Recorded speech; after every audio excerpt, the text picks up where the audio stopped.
A very active weather pattern will be coming to the United States over the next 7 to 10 days, and this is going to bring even more severe weather to areas like the Great Plains, including the Midwest, and even back into the Ohio Valley once we go later into this week, and as well as going into next week. So in today's forecast, we're going to break down everything that you need to know about the severe weather threat over the next 10 days, in addition to what the weather pattern looks like and why some areas could even see below freezing temperatures as we go later into this week. We are going to begin first, though, with what's happening across the United States today, and as of now, we do have a lot of showers and thunderstorms across the northern plains, as we do have a low pressure system that is actually bringing some severe weather as we speak to areas back over in South Dakota and even back into Wyoming, and some of those storms are producing some large hail and as well as some damaging winds, so it's been pretty active over there here over the last 24 to 48 hours. Further down to the south, we do have a lot of cloud cover back over in the central and southern plains, but overall, not a whole lot of severe weather has actually come from this. It's been mostly just showers and a lot of cloud cover, so really nothing too crazy overall here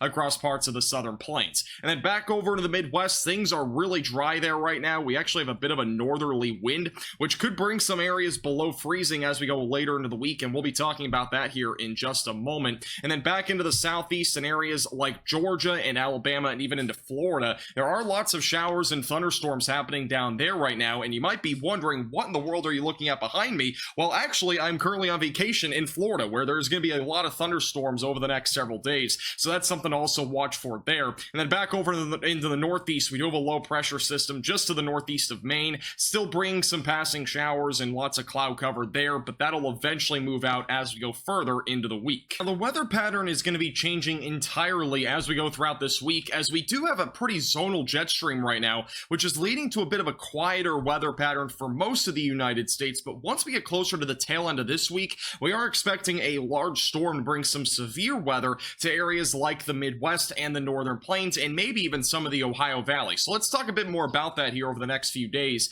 beginning with Tuesday, which is where we're going to be dealing with a few different things. We're going to have a low pressure system spinning just southwest of California. We'll have another one over in the northeast, which will continue to keep areas relatively cloudy there. We'll have some tropical showers and thunderstorms in the southeast, mostly for Florida, and then also a couple more low pressure systems that are back over in Canada, which this is going to be more typical as we go throughout the rest of this month into July and even into August, where our jet stream is going to be lifted way back up to the north. So a lot of our severe weather focus will be across the northern plains, Midwest, and even parts of the Ohio Valley, which is, by the way, much more typical for this time of the year.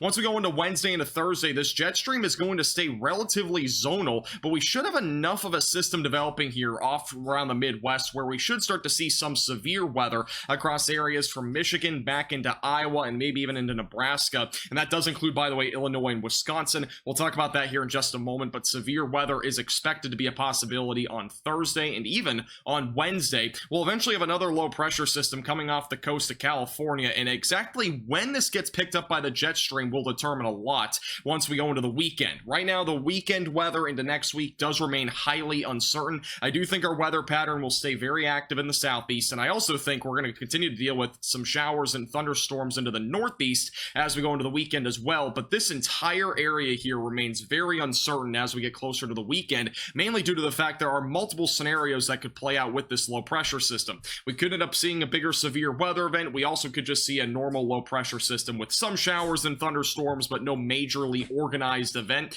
Once we go into next week, things again still remain relatively uncertain, but I do think our jet stream will stay well back off to the north, and it should leave most of any severe weather possibilities next week back over here in the northern plains and the Midwest. Things down here in the southern plains will probably still stay a little bit active, but I don't think we're looking at any major outbreaks or anything like that here in the middle or even closer to the end of June. Let's put this all into more simplistic terms with the future radar for the next several days. We'll begin with Tuesday, which is where we're going to be dealing with a low pressure system that'll move back into Canada, bring some passing showers, maybe a couple of severe storms to parts of the Midwest for Tuesday. Back over in Texas, things will stay active with plenty of showers and thunderstorms there. A very active weather pattern will develop back over in Florida primarily. We could see some showers and storms even in the Carolinas, but I don't think anything super organized will occur there. Look at this as we go into Wednesday into Thursday. We are just going to continue to deal with a hammering of showers and thunderstorms in Florida. In the flip side of things, though, as we go into Wednesday evening, we will get a shot of severe weather back over in parts of the western Midwest Midwest for Iowa and even Minnesota, where we could see some hail and windstorms occur, maybe even an isolated tornado. Once we go into Thursday, I think a more organized threat for severe weather will develop from Michigan back into Iowa. The main concern right now does appear to be damaging winds and large hail, but there will be a low tornado risk associated with that for Thursday. By Friday into Saturday, things become again relatively uncertain, but I do think the weather pattern will stay active across parts of the central and northern plains and then back over into the Midwest. And then eventually as we go into Saturday, Sunday, into Monday, again, things stay active over in the northern tier of the United States and even maybe near the Gulf Coast. But other than that, things do look drier across the east coast of the United States with a dominating ridge building back in. One thing I did want to point out as we go throughout the rest of this week is that we actually could see a tropical disturbance develop here in the western Atlantic Ocean. And if something like this does develop, I don't really expect many impacts to the United States. Just something to watch for. This could be our first named storm depending on how things evolve over the next few days. We have a lot of tropical moisture down in Florida, and that'll lead to more showers and storms, with actually flooding being a possibility, even though there's a drought there right now.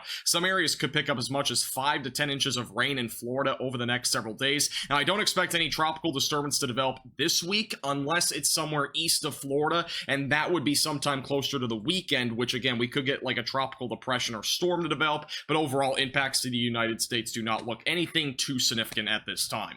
Now, in terms of severe weather for the next several days, beginning with tossing trampolines on Tacos Tuesday, we do have 3 different areas that we're watching for, actually 4. We have 3 marginal threats, 1 over here on the East Coast, we got 1 over in the Midwest, 1 over in the High Plains, and 1 over in Texas, where damaging winds and large hail will be possibilities. And then as we go into wacky weather Wednesday, we are going to have the chance for more large to even very large hail and damaging winds across the Midwest, where plenty of cheese curd sized hail will be a possibility in areas like Wisconsin, Minnesota, Iowa, Nebraska, and even into the Dakotas. So if you're in anywhere of these areas, make sure that you're staying weather aware. We could see an isolated tornado or two, but the tornado risk does appear low at this time. By Thursday, I think things do increase a little bit in terms of the tornado risk, but I overall think the main concern again will be damaging winds and hail. So just make sure that you're staying weather aware from Michigan around Detroit all the way back over near Kansas City, where again more damaging winds, hail, and maybe a couple of tornadoes are going to be possible. Here's what the significant tornado parameter values look like for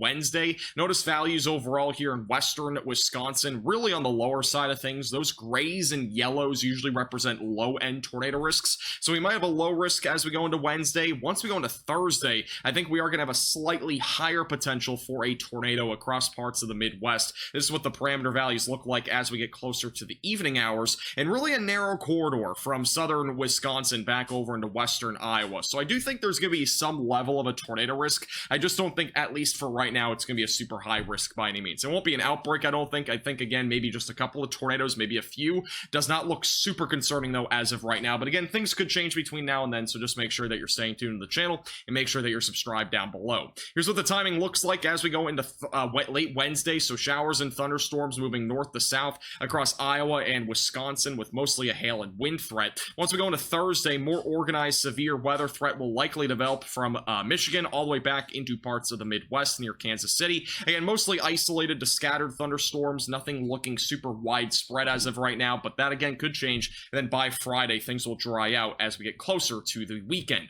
Now, I did mention a freeze is possible in the Midwest, and it indeed is possible as we go into tomorrow morning. Many areas in northern Michigan and even back over into the Michigan Peninsula could drop into the mid-30s. We could even see a few spots near the low 30s. So definitely be mindful of that and protect sensitive vegetation. And if you're back over in Chicago, I'm not concerned about a freeze, but temperatures will drop into the mid-40s tomorrow. So you might have to bring back out that jacket for tomorrow morning across those areas. The last thing I want to mention is that a ton of rain will be falling in Florida over the next several days. This is the European model through Saturday. Look at these rainfall totals back over in southern Florida. Just unbelievable stuff. Cape Coral currently estimated to see upwards of a foot of rain between now and Saturday. Even central Florida still dealing with anywhere from really only a tenth of an inch of rain up to maybe 3 to 5 inches of rain closer to Orlando. And then up and down the east coast of Florida from Palm Bay all the way back through Miami, many areas could see anywhere from 1 to 2 inches upwards of 6 to 10 inches of rain in some locations. And again, I would not be shocked if areas near Cape Coral even got up to a foot of rain over the next several days. And as a friendly reminder, I am on vacation, so no live streams this week. I might have one more video though, so just stay tuned to the channel. And also I do want to mention that ShopMaxVelocity.net has been revamped. We also have new products. If you want to check this out. It's going to be the top link in the description below. New Drunk NATO merch is out, including a wine tumbler and a pint glass. High demand products as of right now. Got our new Max Hydration bottle as well, and then also some new Max Velocity merch. Make sure to check it out, shopmaxvelocity.net. Thanks for watching. Have a great rest of your day.